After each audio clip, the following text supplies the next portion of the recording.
Խնդրեմ պարոն Ալեքսանյան, համեցեք։ Շնորհակալություն ազգային ժողովի մեծագույն նախագահ, հարգելի գործընկերներ,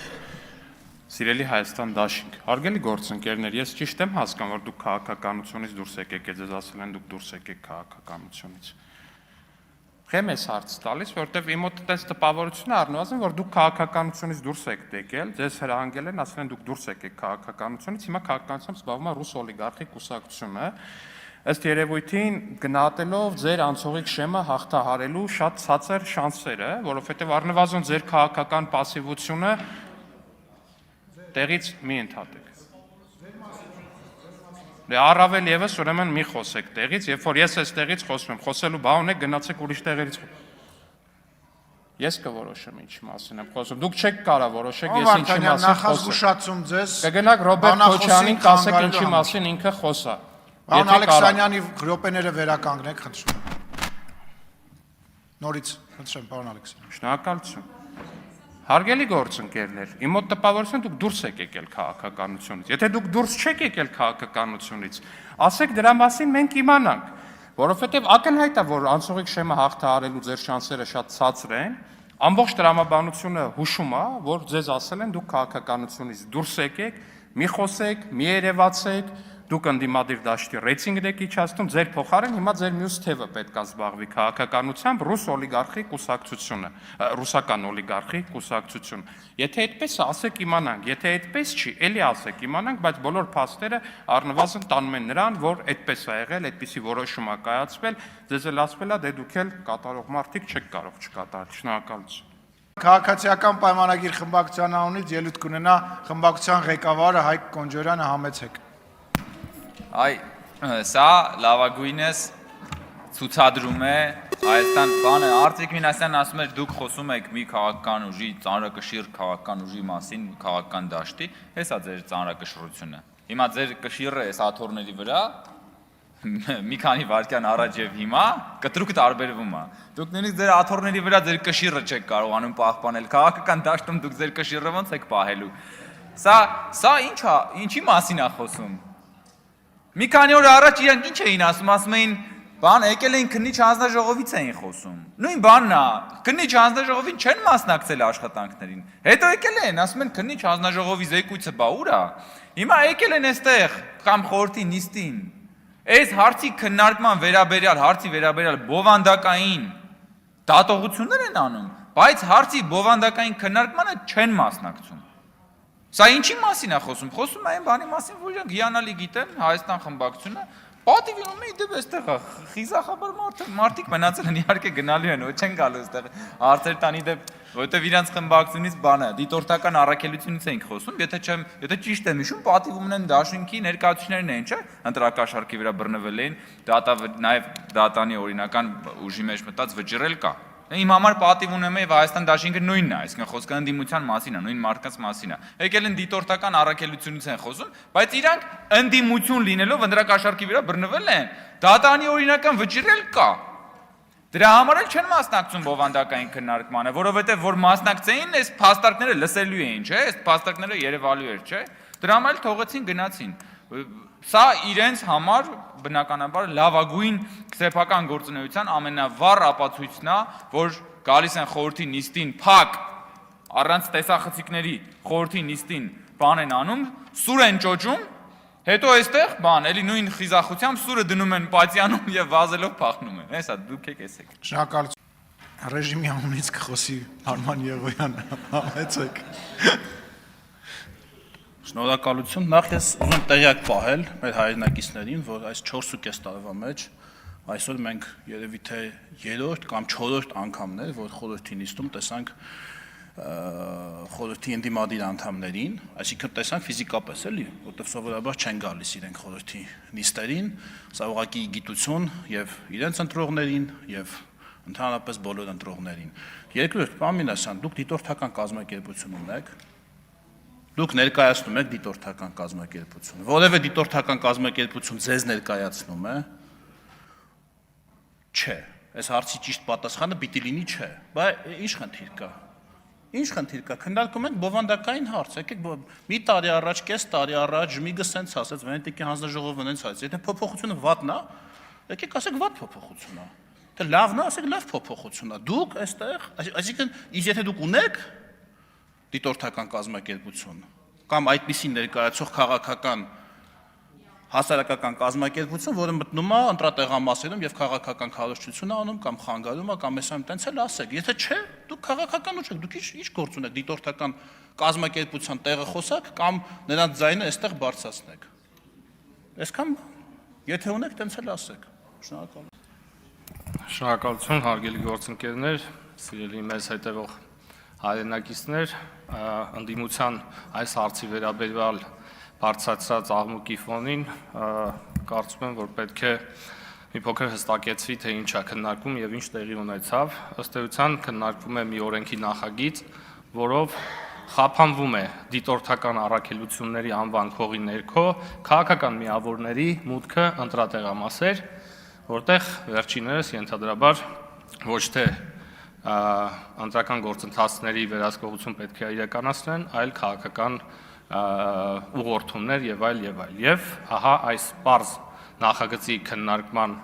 համատեքստում մեր ընդդիմությունը հերթական անգամ որոշում է կայացնում լքել այս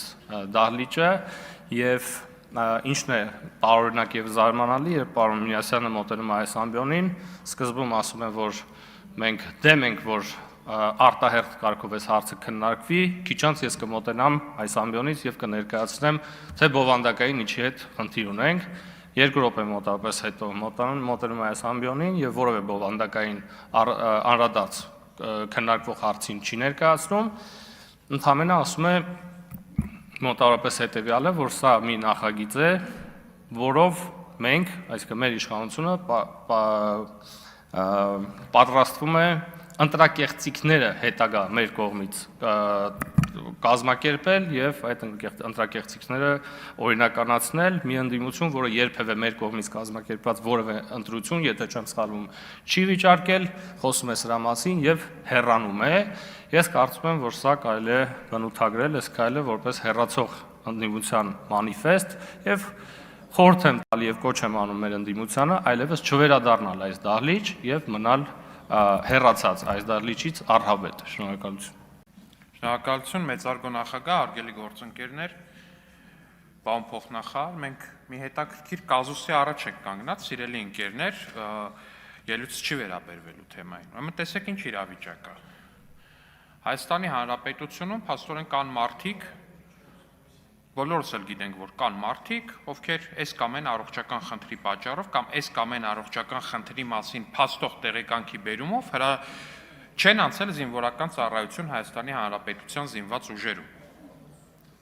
Այդ տեղեկանքները մի մասինը իրավացի են, այդ տեղեկանքները փաստական հենք ունեն։ Մի մասինը բոլորիս համար էլ գաղտնիք չի, ոչ մեկի համար գաղտնիք չի, որ այդ տեղեկանքների մի մասը ակնհայտ կեղծ է։ Եվ փաստացի մենք բախվել ենք մի իրավիճակի հետ, որ քննչական մարմինները չունեն լծակ մարդուն պարտադիր ասեն անցի ես բժշկական զննությունը։ Այսինքն մենք այս պահին հենց կոնկրետ այդպես քաղաքական իրավիճակ ունենք որպես այդպեսին։ Ինչպես գիտեք, ռուսաստանցի օլիգարխ Սամվել Կարապետյանի եղբորորդին Նարեկ Կարապետյանը բանակում չի ծառայել առողջական ինչ-որ տեղեկանքի հիման վրա։ Հիմա քննչական մարմինները կասկածում են, որ այդ տեղեկանքը իսկական է, մարդու ունի այդ խնդիրը։ Ասում են անցի բուժզննություն, ասում են չեմ անցնում այդ բուժզննություն։ Ու իրավապահ մարմինները օրենքով լիազորություն չունեն, ասեն դու պարտավոր ես անցնես այդ զննությունը։ Իրա բարի կամքի վրա է թողնված, այն մարդն էլ ծնված օրվանից շատ հարուստ մարդու զավակ է, այդ խնդիրը չունի առնվազն։ Ու հիմա ինչ պետք է մենք անենք։ Մեր գործընկեր պարոն Սարգսյանի օրինագծերի փաթեթներից մեկում ես հիշում եմ նման մի բան կար, հետո փաթեթը չընդունեցին կամ հետ կանչվեց։ Ես հարգելի գործընկերներ, ձեզ առաջարկում եմ, որպեսզի մենք Հայաստանի Հանրապետության քաղաքացիներին ցույց տանք, որ միլիարդատերերի զավակները կապույտ արյունով չեն ծնվել։ Ինչ որ կեղծ տեղեկանքներով բանակից ազատվեն, հետո այդ կեղծ տեղեկանքների համար կրկնակի բուժզննությունից հրաժարվեն եւ այլն։ Պարոն Սարգսյան, ես ձեզ առաջարկում եմ այդ օրինագիծը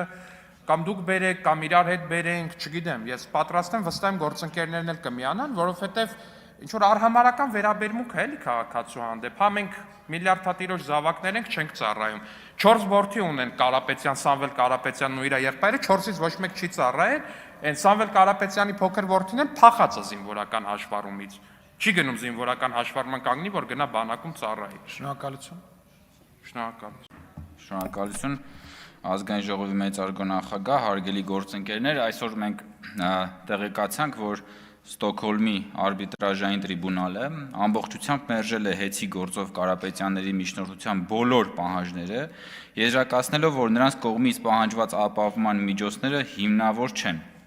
Սա շատ կարևոր որոշում է, որովհետև եթե հիշում եք, ամիսներ առաջ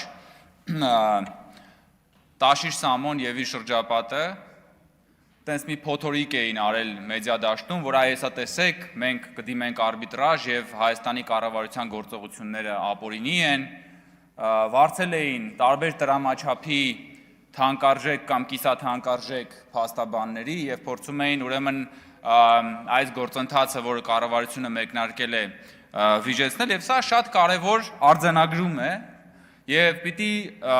Սամվել Կարապետյանը, բոլոր նրանք, ովքեր որ կփորձեն փողի միջոցով Հայաստանի Հանրապետության ժողովրդի կողմից ընդրված լեգիտիմ կառավարության գործողությունները սաբոտաժի ենթարկել, պիտի ականջներին օղ անեն, որ թե Հայաստանում, թե Հայաստանից դուրս պետության համը մնալու է իրենց բերաններում։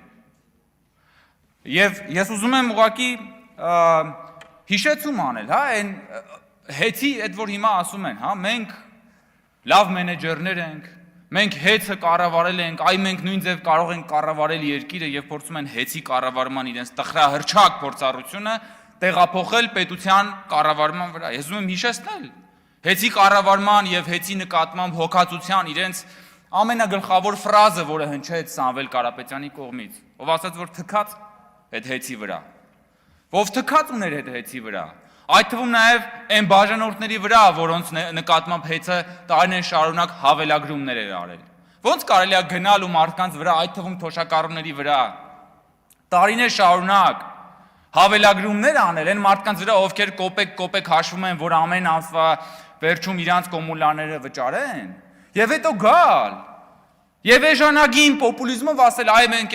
մենք այսքան հարկ մուծեցինք, որից որ 20,000 թոշակառու թոշակ կստանա։ Դուք այդ թոշակառուներից հավելագրումներ եք արել տարիներ շարունակ, ձեր լեզուն ո՞նց է պատտնում, գոնե դուք պապանձվեք։ Կամ ասենք մարդիկ հիշում են, թե նոր բաժանորդ դառնալու համար ինչ էր կատարվում։ Մարդիկ տարիներ շարունակ դիմում էին, որ նոր բաժանորդ դառնան ու չէին դառնում։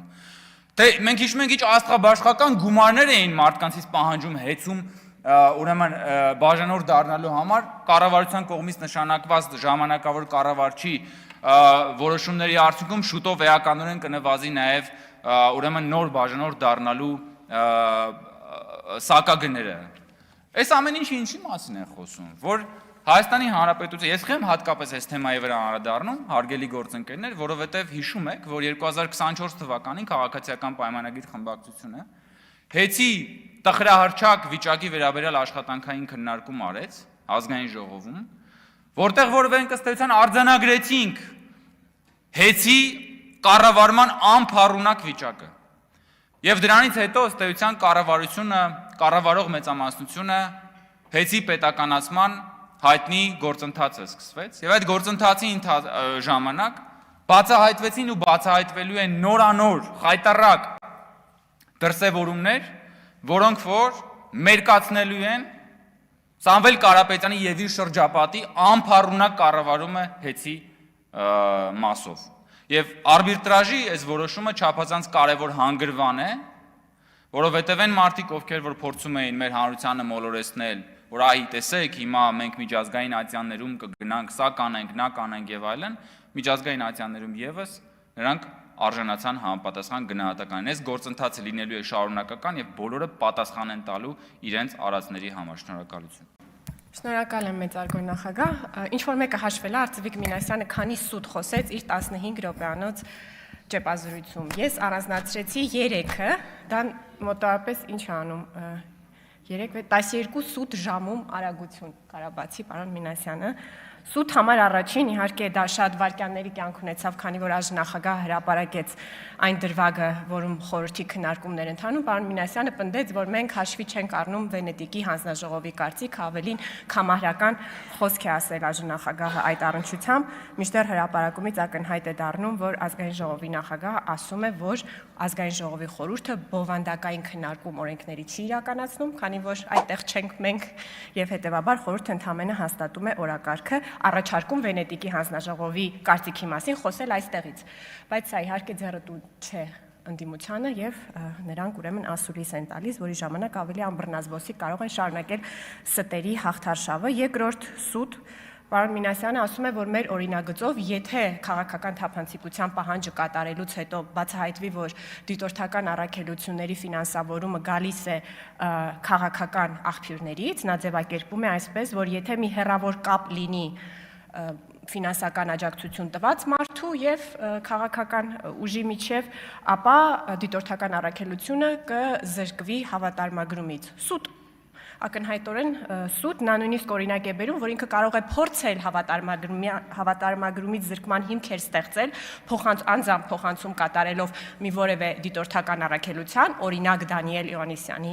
մասնակցությամբ գործող դիտորդական առաքելության, բայց եւ սա հիմք կարող է առաջացնել զրկման, բայց ըստ նրա պնդման ԿԸՀ-ն այս դեպքում չի ընթառաջի։ Մի խոսքով այդ ստի վրա կառուցում է հաջորդական միֆեր եւ նաեւ վերջինը նա պնդում է, որ դիտորդական առաքելությունների հետ այսու չեն կարողանա քննադատել ընտրական գործընթացների կազմակերպումը, սա եւս սուտ է, որովհետեւ դիտորդական առաքելությունների խնդիրն է բացահայտել հենց ընտրական գործընթացների շուրջ բաց թողումներ, այլ ոչ թե դատողություններ անել, թե ում ընտրել, ում չընտրել։ Իսկ բոլորս այդ երկուսի տարբերությունը գիտենք։ Շնորհակալ եմ։